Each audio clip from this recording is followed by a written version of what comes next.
Magandang araw po sa inyong lahat. Kumusta po kayo? At Kuya Erengel po ninyo is nandito po muli para magbigay ng kaunting alaman sa paggawa ng paracord bracelet. At ang gagawin po natin ngayon is yung tinatawag nilang Conquistador. At kailangan natin ngayon, magagamit natin ay buckle, tapos needle, lighter at gunting. At yung haba po ng ating cord ngayon, o yung paracord, ay 13 feet. Dinagdagan ko lang po ng kaunti kasi para sigurado po tayo, kasi hindi po natin alam kung gaano kahaba yung mga gamit natin dito sa Conquistador na gagawin natin ngayon. Kaya nilagyan na lang po natin siya ng allowance. At kung mapapansin po ninyo, yung ating pong buckle pinuputulan ko kasi siya. Dito siya nung binili natin, dalawa siyang ganyan. Kaya lang, pangit naman siya. Kaya ginagawa ko, pinuputol ko siya. Gaya ng mga ginagawa kong bracelet na is yung ganito lang siya. Ayan. Kasi sa dalawa siyang, mayroon siyang, saan na ba yung isang bakal natin? Ayan. Kumpa guys, ganyan siya. Oh. Dito na nakatali yung isang dulo. Pero ang ginagawa ko nga is pinuputulan ko. Para at least pumantay. Gawin na po natin. So, ang bali, ang unang step lang po niya ay mula dito sa likod, ay papasok siyang ganyan. Depende po sa inyo kung ilang loop ang gagawin niyo dito, pero ang sa akin ngayon is gagawa tayo ng 4. Kumbaga siksik na siksik talaga dun sa siksik na siksik siya. So yan, isa na po yan, dalawa. Pwede rin pong 3 lang kung gusto niyo 3 lang, pero gusto ko yung malapat kasi hindi kayo mahirapan dyan is kumbaga talagang pipilitin lang natin siya. 4.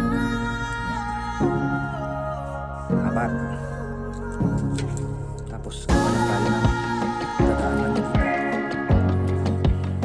kasi papasok natin yan doon. So ganyan siya. Yung kabilang dulo, doon natin ilagay yung needle natin o yung weaver natin, yung ito, improvise. May thread ito para hindi siya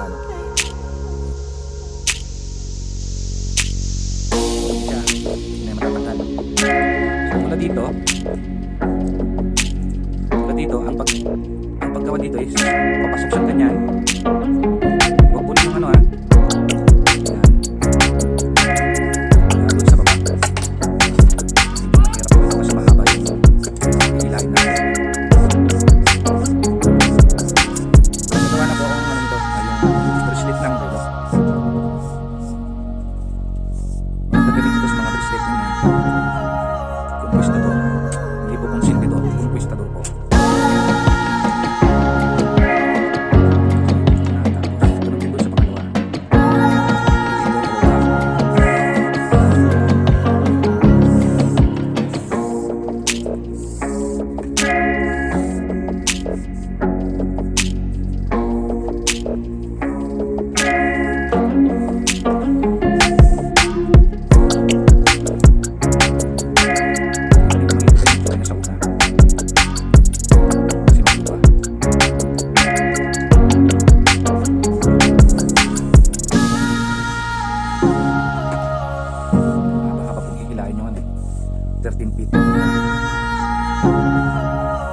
Oh